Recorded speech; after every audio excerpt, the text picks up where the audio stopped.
वीणा Mishra PGT Hindi केंद्रीय विद्यालय बालाघाट आप सभी का हार्दिक अभिनंदन करती हूँ।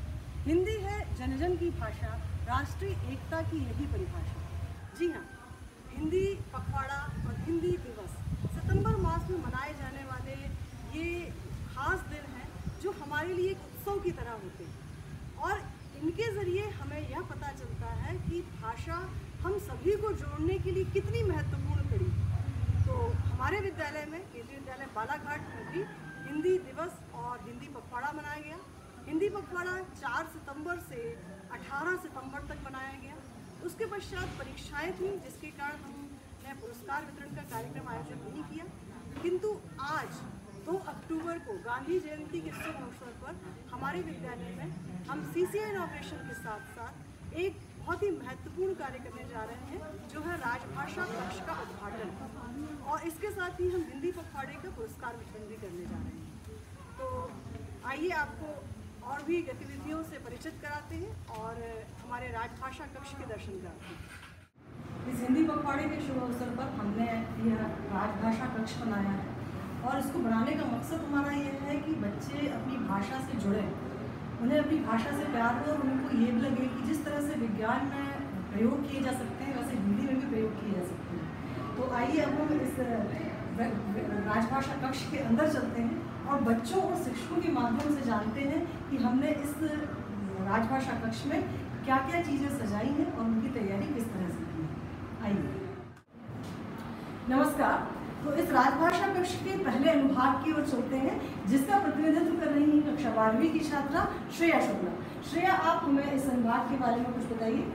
नमस्कार, आप सभी का स्वागत है। जैसे कि आप देख सकते हैं, ये हिंदी, संस्कृत एवं व्याकरण का सम्मिलित अनुभाग है। यहाँ आप देख सकते हैं, यहाँ हिंदी भाषा की उत्पत्ति एवं उनका क्रमिक विकास बताया है। जैसे संस्कृत से पाली, पाली से प्राकृत, प्राकृत से अवधि से हिंदी का विकास हुआ। यहाँ हिंदी साहित्य की कई विधाएं भी बताई गई हैं। यहाँ 9वीं से 10वीं में प्रयोग की जाने वाली हिंदी की सारी व्याकरण सम्मिलित है। जगह के अभाव के कारण मानदेय से कोलाज का रूप ले दिया गया है, जैसे कि आप यहाँ पर देख सकते हैं, और ये बहुत ही सुंदर भी लग रहा है। यहाँ साथ ही एक छोटा सा कोना संस्कृत की व्याकरण का है, जहाँ 6वीं से 8वीं में प्रयोग की जाने वाली सारी व्याकरण है। यहाँ जैसे कि आप देख सकते हैं, ये सारी व्याकरण है। धन्यवाद। अब हम चलते हैं हिंदी साहित्य के काल विभाजन की ओर। इस अनुभाग को तैयार करने में कक्षा 12वीं A विज्ञान संकाय ने बहुत ज़्यादा मदद की है। तो सबसे पहले हम चलते हैं गौरी और भावना के पास। गौरी और भावना, आप बताइए कि आपने क्या तैयार किया। हिंदी साहित्य के काल विभाजन के अंतर्गत सर्वप्रथम काल आदिकाल को हमने यहाँ दर्शाया है। इस काल का समय 1000 ईस्वी से 1350 ईस्वी तक का है। यह नाम श्री हजारी प्रसाद द्विवेदी द्वारा दिया गया था। यहाँ पर हमने आदिकाल के अन्य नामों को भी दर्शाया है। इसके बाद हमने आदिकाल की विशेषताओं का वर्णन किया है। उसके पश्चात आदिकाल में जो परिस्थितियाँ थी उसे यहाँ दर्शाया गया है। साथ ही हमने प्रमुख काल के कुछ प्रमुख कवियों और उनकी रचनाओं के चित्र दर्शाए हैं, साथ ही उनके बारे में जानकारी दी ताकि हम उन्हें अच्छे से जान सकें। धन्यवाद। नमस्कार। आज हम हिंदी साहित्य काल विभाजन के अंतर्गत दूसरा काल भक्ति काल देखेंगे, जो कि 1350 ईस्वी से 1650 ईस्वी तक है। इसे स्वर्ण युग के नाम से भी जाना जाता है और पूर्व मध्यकाल भी कहा जाता है। इसे इसलिए कहा जाता है क्योंकि इसे सर्वाधिक रचनाएं की गई है। इसे निर्गुण धारा और सगुण धारा में बांटा गया है। निर्गुण धारा के अंतर्गत ज्ञानश्री शाखा और प्रेमाश्री शाखा आता है। सगुण धारा के अंतर्गत राम भक्ति और कृष्ण भक्ति काल आते हैं। ज्ञानाश्री शाखा के अंतर्गत आते हैं संत कबीर एवं प्रेमाश्री शाखा में सूफी मलिक मोहम्मद जैसी, और राम भक्ति के अंतर्गत आते हैं तुलसीदास एवं कृष्ण भक्ति के अंतर्गत आते हैं सूरदास एवं अंबिका, और यहाँ भक्ति का कुछ विशेषताएं बताई गई। धन्यवाद। नमस्कार। हिंदी साहित्य का काल विभाजन के अंतर्गत हम तीसरे काल रीति काल की ओर बढ़ते हैं, जिसे हम उत्तर मध्य काल के नाम से भी जानते हैं। यह काल 1650 ईस्वी से 1850 ईस्वी तक चला। रीतिकाल के कवियों को 3 वर्ग में बांटा गया है: रीतिबद्ध कवि, रीति सिद्ध कवि एवं रीति मुक्त कवि। रीतिकाल के कुछ प्रमुख नाम इस प्रकार है: अलंकृत काल, जो मिश्र बंधुओं द्वारा दिया गया है; श्रृंगार काल, जो विश्वनाथ प्रसाद द्वारा दिया गया है; एवं रीतिकाल, जो आचार्य रामचंद्र द्वारा दिया गया है। रीतिकाल की कुछ प्रमुख विशेषताएं इस प्रकार हैं, एवं रीतिकाल के कुछ कवियों के चित्र हमने चिपकाए हैं। धन्यवाद। ऋषांक और अक्षांश की ओर चलते हैं। ऋषांक, आप बताइए आपने क्या तैयार किया है? हमने कालों के क्रम में जो चौथा काल है यानी कि आधुनिक काल, उसके ऊपर एक चार्ट बनाया है। इसका समय 1850 ईस्वी से शुरू हुआ और ये अभी तक जारी है। हमने इसमें बताया है कि यह हिंदी साहित्य का सर्वश्रेष्ठ युग क्यों माना जाता है, और हमने आधुनिक काल का विभाजन भी बताया है। और हमने इसमें साथ ही बताया कि काल की प्रमुख विधाएं और लेखक कौन कौन हैं, और आधुनिक काल की विशेषताएं और प्रवृत्तियां भी हमने इसमें सम्मिलित की। साथ ही हमने आधुनिक काल के जो प्रमुख साहित्यकार जैसे कि बालकृष्ण शर्मा और बालकृष्ण भट्ट, उनके चित्र भी चिपकाए। धन्यवाद। अब हम बढ़ते हैं राजभाषा अनुभाग की ओर, जिसका प्रतिनिधित्व करने जा रही है तान्या शेंडे। बताइए। जैसा कि आप सभी यहाँ पर देख सकते हैं, एक वृक्ष के द्वारा हमने संविधान की 8वें अनुसूचित में सम्मिलित 22 भाषाओं का वर्णन किया है। हिंदी भी इन 22 भाषाओं में से एक। यह चार्ट मोहित सोनवानी कक्षा 12 विज्ञान संकाय के छात्रों द्वारा बनाया गया। साथ ही मैं आप सभी को बताना चाहूँगी, हमारे संविधान के भाग 17 के अंतर्गत अनुच्छेद 343 से 351 में राजभाषा से जुड़े हुए नियम व उपनियमों का वर्णन है, जिसका हमने यहाँ पर संक्षिप्त में विवरण दिया है। नमस्कार, मैं सुहानी खटवानी यहाँ पे हिंदी एवं अन्य भारतीय भाषाओं के उपलब्ध तकनीकी सुविधाओं को दर्शाना चाहती हूँ, जिसमें आप देख सकते हैं मशीनी अनुवाद गूगल, नित्यांतन, बाग से बाग, OCR, फॉन्ट परिवर्तनों को दर्शाया गया है। धन्यवाद। नमस्कार, मेरा नाम रिया गाते है। यह जो चार्ट दिख रहा है वह मेरे और मेरी सहपाठी श्रेया के द्वारा बनाया गया है। इस चार्ट में हमने राजभाषा क्षेत्र विभाजन को दर्शाया है, जिसमें जो आप पीला क्षेत्र देख रहे हैं वह क क्षेत्र कहलाता है, जिसमें हम बाराघाटी के निवासी भी आते हैं। जो नीला है वह ख क्षेत्र है और जो हरा दिख रहा है वह ग क्षेत्र है। नीचे दिया गया तमिलनाडु, जिसमें कि राजभाषा नियम 1976 लागू नहीं है। धन्यवाद। नमस्कार, मैं गोपाल पाटेवार, कक्षा 10वीं की छात्रा।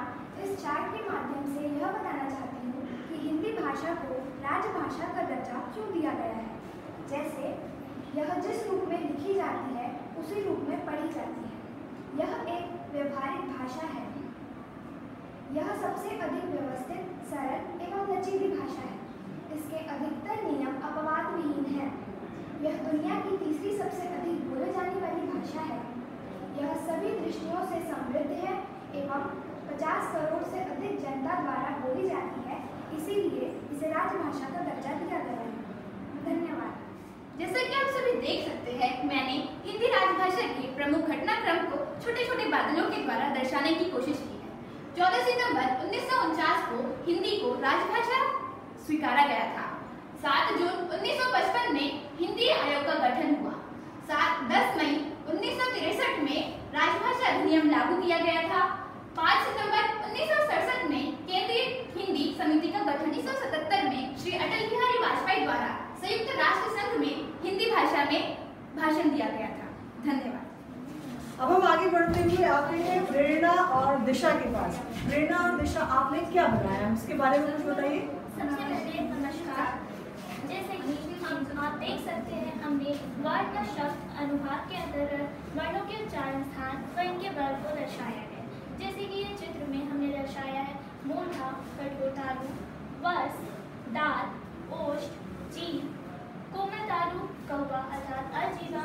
उसके बाद हमने दर्शाया है स्वरतंत्र और श्वासतंत्र। जैसे कि आप देख सकते हैं कि उच्चारण स्थानों को 5 वर्गों में विभाजित किया गया है। सबसे पहला वर्ग है क वर्ग, उसके बाद आता है च वर्ग, उसके बाद आता है ट वर्ग, उसके बाद आता है त वर्ग, अंत में सबसे लास्ट में आता है प वर्ग। क वर्ग के अंतर्गत उसका उच्चारण स्थान है कंठ और उसका वर्ण का नाम है कंठ है।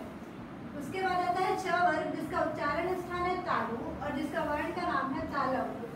त वर्ग, जिसका उच्चारण स्थान है मूर्धा और वर्ण का नाम है मूर्धन्य। त वर्ग, जिसका उच्चारण स्थान है दाल और वर्ण का नाम है दांड्य। आखिरी वर्ग प वर्ग, जिसका उच्चारण स्थान है ओष्ठ और वर्ण का नाम है ओष्ठ है। बहुत अच्छा। आशा है आप सभी को हमारी जानकारी लाभदायक लगी होगी। धन्यवाद। नमस्कार, मेरा नाम मुस्कान है। मेरा नाम ओशिका। जैसे कि हम वर्तमान समय में देख सकते हैं, यूनिकोड के जरिए हिंदी वर्णों को इंग्लिश में टाइप करने का काल चल रहा है। हम दिखा सकते हैं कि हिंदी के किन वर्णों को अंग्रेजी में किन अक्षरों के साथ इस्तेमाल किया जाता है। कक्षा 12वीं ब की छात्रा। मैंने वर्णमाला का चार्ट बनाया है। वर्णमाला दो भागों में गठी है, स्वर और व्यंजन। स्वर के दो भाग हैं और इसमें 4 वर्ण हैं और इसमें 7 वर्ण। व्यंजन के 5 भाग हैं। पहले में 27 वर्ण है, दूसरे में 4 वर्ण है, तीसरे में 4 वर्ण है, चौथे में 2 वर्ण है और पाँचवें में 4 वर्ण है। स्वर की कुल संख्या 11 है, व्यंजन की कुल संख्या 41 है और ये टोटल 52 है। धन्यवाद। नमस्कार। अध्यापन अधिगम सामग्री के अनुभाग में आप सभी का स्वागत है। इस अनुभाग के जरिए हम बच्चों को खेल खेल में भाषा का ज्ञान प्राप्त करवा सकते हैं। इसे संक्षिप्त में TLM भी कहते हैं। मैंने इस अनुभाग के अंतर्गत वर्णों का लूडो बनाया है। इस लूडो के अंतर्गत हम बच्चों को वर्णमाला सिखा सकते हैं एवं वर्णों का क्रम अच्छे से याद करवा सकते हैं। धन्यवाद। नमस्कार, मैं आर्या कैलाशवाचार्य। जैसे कि आप देख सकते हैं कि यह चार्ट स्वर एवं मात्राएं को दर्शाता है। जैसे हम जानते हैं हमारे हिंदी भाषा में कुल 11 मात्राएं हैं एवं स्वतंत्र रूप से बोले जाने वाले वर्ण को स्वर कहते हैं। जैसे हम बच्चों को खेल खेल में मात्राओं का सही ज्ञान प्राप्त करवाने के लिए हम इन शब्दों का इस्तेमाल कर सकते हैं, जैसे पैसा, पैर, बैल, कैमरा, ऐनक। एवं बच्चे गलतियां ना करें इसलिए हम इन चीज़ों का इस्तेमाल कर सकते हैं। धन्यवाद। नमस्कार, मैं मृणाल मिश्रा। मैं ध्रुवी साहू। यहाँ हमने मछली के चित्र के जरिए पहेलियों को दर्शाया है। पहेली के माध्यम से हम बच्चों की सोचने की क्षमता को विकसित कर सकते हैं। यहाँ मछली के पैरों में पहेलियाँ लिखी हुई है, जिनके उत्तर यहाँ उल्टे क्रम में लिखे हैं। आप इससे पहेलियों का मिलान कर सकते हैं। पहेलियाँ बच्चों में उत्साह का संचार करती है एवं इसमें तुकबंदी का भी प्रयोग किया जाता है। मैं अर्नवी रामगढ़ कक्षा 9वीं व की छात्रा आप सभी के सामने अध्यापन अधिगमन सामग्री के अंतर्गत अर्थ के आधार पर वाक्य भेद को सीढ़ी के माध्यम से दर्शाया है। अर्थ के आधार पर वाक्य भेद कुल 8 प्रकार के होते हैं: विधानवाचक वाक्य, निषेधवाचक वाक्य, प्रश्नवाचक वाक्य, विस्मयादिवाचक वाक्य, आज्ञावाचक वाक्य, इच्छावाचक वाक्य, संदेहवाचक वाक्य एवं संकेतवाचक वाक्य। इस सीढ़ी के आधार पर विद्यार्थियों को आसानी से यह अर्थ के आधार पर वाक्य भेद याद हो जाएंगे। नमस्कार, मैं प्रांजल बिसेन। मैंने कक्षा 10वीं का व्याकरण का विषय रचना के आधार पर वाक्य भेद इन 3 गुब्बारों के माध्यम से दर्शाया है, जिसमें मैंने संयुक्त वाक्य, साधारण वाक्य या सरल वाक्य और मिश्रित वाक्य की परिभाषाएं लिखी हैं। चित्रों के माध्यम से बच्चों को याद रखने में आसानी होती है। धन्यवाद। नमस्कार, मैं दामिनी खांडेकर केंद्रीय विद्यालय कार्यालय की ओर से आप सभी को बताना चाहती हूँ कि हमारे कार्यालय में कुल 26 सीलें हैं जो कि द्विभाषी है एवं हिंदी राजभाषा नियम के अंतर्गत सारे फॉर्म हिंदी एवं अंग्रेजी में है, जिनमें से कुछ फॉर्म के नमूने हमने यहाँ पेश किए हैं। धन्यवाद। सर्वेभ्यो नमो नमः। अहम संस्कृत अध्यापक। छात्रों के द्वारा कारक भेद बनाया गया है, जिसमें प्रथम पंक्ति में कारक व द्वितीय पंक्ति में विभक्तियां और तृतीय पंक्ति में चिन्हानी है। कर्ता कारक में प्रथमा व्यक्ति होती है जिसका चिन्ह होता है ने। कर्म कारक में द्वितीय व्यक्ति होती है जिसका चिन्ह होता है को। कर्णम कारक में तृतीय व्यक्ति होती है जिसका चिन्ह होता है से द्वारा या साथ होने के अर्थ में।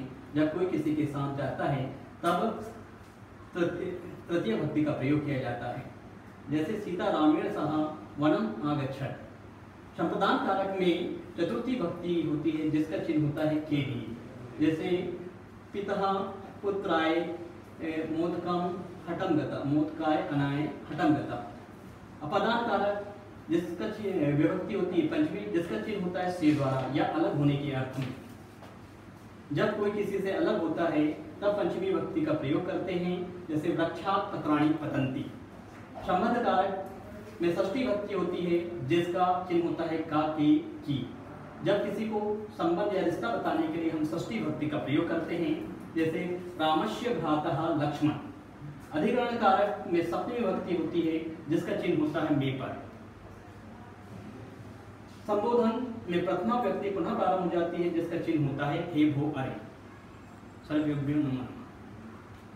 नमस्कार, मैं घनश्याम साहू, प्रशिक्षित स्नातक शिक्षक हिंदी, केंद्रीय विद्यालय बालाघाट। हिंदी पखवाड़ा कार्यक्रम के अंतर्गत विभिन्न प्रकार के कार्यक्रम आयोजित किए गए थे, जिसमें 11वीं और 12वीं के बच्चों ने विभिन्न प्रकार के ग्रीटिंग कार्ड बनाए हैं जिसे यहाँ पर प्रदर्शित किया गया है। इसके अलावा इस विद्यालय के दूसरे क्लास जैसे 8वीं और 9वीं कक्षा के बच्चों के द्वारा कविता लिखी गई है जिसे फ्लेक्स के माध्यम से यहाँ पर प्रदर्शित किया गया है। हमारे केंद्रीय विद्यालय के संस्कृत शिक्षक श्री दुर्योधन साहू के द्वारा शिक्षकों के नाम स्वयं लिखकर यहाँ पर प्रदर्शित किया गया है। और यहाँ पर आप ये जो हिंदी के कवि और लेखक के फोटो देख रहे हो, इसका उद्देश्य है कि यहाँ पर इन फोटो को देखकर शिक्षक और छात्र इनके बारे में समझ सके, जान सके। इनके अलावा इसमें उन सभी कवि और लेखकों को का चित्र बनाया गया है, यहाँ पर चिपकाया गया है। इसमें विभिन्न आदिकाल, भक्तिकाल, रीतिकाल या आधुनिक काल, इन सभी कालों को ध्यान में रखते हैं विभिन्न प्रकार के कवि और लेखकों का चित्र यहाँ पर बताया गया है। इनका उद्देश्य है कि हम उनके चेहरों और नामों को देखकर हम इन कवियों से भली भांति परिचित हो सके। धन्यवाद। नमस्कार, मैं अर्चना कावड़े, प्रशिक्षक स्नातक शिक्षिका बालाघाट। आज यहाँ राजभाषा कक्ष के उद्घाटन के अवसर पर हमारे कक्षा 11वीं 12वीं के विद्यार्थियों ने परियोजना कार्य के अंतर्गत कुछ ये नागालैंड से संबंधित परियोजना कार्य प्रस्तुत किया है। यहाँ पर विभिन्न प्रकार से उन्होंने अपनी प्रस्तुति दी है, जैसे एक भारत श्रेष्ठ भारत के अंतर्गत ऋतु एवं खाद्यान्न पर परियोजना कार्य प्रस्तुत किया है, वैसे ही संस्कृति, त्योहार और परंपराएं पर, और उसी तरह ये कवर पेज लिखी है नागालैंड की संस्कृति को झलकाता हुआ। यह कक्षा 10वीं की आयुषी शिंदे द्वारा प्रस्तुत किया गया है। तो इस तरह इस हिंदी कक्ष को तैयार करने में हमारे समस्त शिक्षक और बच्चों ने बहुत ही अच्छा सहयोग दिया है। धन्यवाद। नमस्कार। इस हिंदी राजभाषा कक्ष में हमने हिंदी के कुछ नारे भी प्रदर्शित किए हैं जो कक्षा 11वीं 12वीं के बच्चों द्वारा बनाए गए हैं, जिनमें से हम एक नारा देख सकते हैं, राष्ट्रभाषा के बिना राष्ट्र गूंगा है, द्वारा महात्मा गांधी। तो इस तरह के नारों का प्रदर्शन बच्चों ने किया है, आप यहाँ भी देख सकते हैं ऊपर, ये एक नारा है। और इसी तरह हमने वहाँ भी एक नारा दिखाया है और एक नारा यहाँ है। तो इस तरह से नारों का प्रदर्शन भी इस लैब में किया गया है। कक्षा 10वीं में हिंदी पखवाड़े के अंतर्गत पुस्तक समीक्षा प्रतियोगिता आयोजित की गई थी, जिसके अंतर्गत प्रथम, द्वितीय और तृतीय पुरस्कार प्राप्त जो पुस्तक समीक्षाएं थी उनकी प्रतियां हमने यहाँ पर प्रदर्शित की हैं। साथ ही कक्षा 11वीं 12वीं में हमने शुभकामना संदेश लेखन की प्रतियोगिता आयोजित की थी। तो बच्चों ने जो भी ग्रीटिंग कार्ड्स बनाए हैं उन्हें हमने यहाँ पे प्रदर्शित करने का प्रयास किया है। साथ ही हमारा हिंदी साहित्य का जो साहित्य है बहुत ही समृद्ध है, तो उसके कुछ आवरण पृष्ठ हमने यहाँ पर प्रदर्शित किए हैं।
हम आभार प्रकट करते हैं बालाघाट जिले के माननीय कलेक्टर महोदय डॉक्टर गिरीश कुमार मिश्रा जी का कि उन्होंने हमारे विद्यालय के राजभाषा कक्ष का उद्घाटन कर हमें गौरव प्रदान किया, जो सदैव हमारी स्मृतियों में अंकित रहेगा।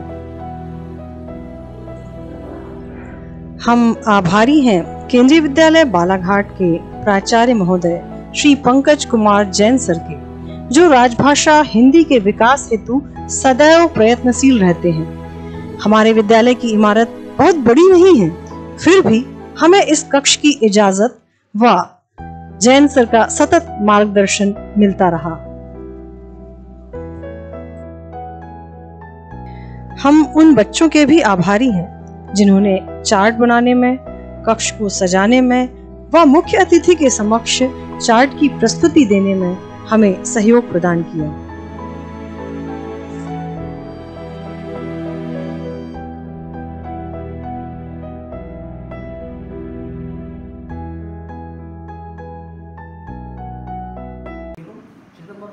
हिंदी पखवाड़े की गतिविधि आयोजित की जाती है। केंद्रीय विद्यालय बालाघाट के हिंदी विभाग के सदस्यों द्वारा एवं छात्र छात्राओं द्वारा एक नया नवाचार का उपयोग किया गया। इन्होंने एक राजभाषा कक्ष बनाने का निर्णय लिया। इस राजभाषा कक्ष में राजभाषा संबंधी दिशा निर्देश हैं, उनकी कुछ एक्टिविटी है, इनके बारे में बच्चों ने समझाया। और हमारा विद्यालय एक इसमें बहुत महत्वपूर्ण योगदान भी प्रदर्शित करता है। जैसे कि हमारा विद्यालय वैनगंगा पत्रिका, जो कि नलाकाश की पत्रिका है, इसमें हर वर्ष अपने बच्चों के लेख और रचना प्रदर्शित करते हैं, और ये हमारा सतत प्रयास भी रहता है। साथ ही साथ हमारा ये कार्य होता है कि हम हिंदी को कितना बढ़ावा दे सकते हैं। इस कक्ष में हिंदी की तकनीकी शब्द, हिंदी का उद्भव, संस्कृत के जो जन्य है उसके बारे में, आखिर सभी चीज़ों के बारे में इस कक्ष में इंग्लिश किया गया। इसमें हिंदी विभाग के हमारे जो मैडम है, हमारी जो शिक्षिका हैं वीणा मिश्रा मैडम, हसीना कावड़े मैडम और हमारे घनश्याम साहू सर और उनके जो बच्चे, इन्होंने इस पूरी की पूरी संकल्पना को चरितार्थ किया और एक इतना महत्वपूर्ण योगदान दिया। और जिसका जो उद्घाटन, इस कक्ष का उद्घाटन हमारे विद्यालय समिति के अध्यक्ष डॉक्टर गिरीश कुमार मिश्रा, जो कि जिला कलेक्टर बालाघाट हैं, एवं डिप्टी कलेक्टर महोदया सुश्री आयुषी जैन द्वारा किया गया। विद्यालय परिवार ने इसमें बहुत गौरवान्वित महसूस हुआ, और मैं सभी लोगों से इस अवसर पर अपेक्षा करता हूँ कि वो अपना पूरा कार्य, जितना भी कार्य है, वो राजभाषा के तहत। धन्यवाद।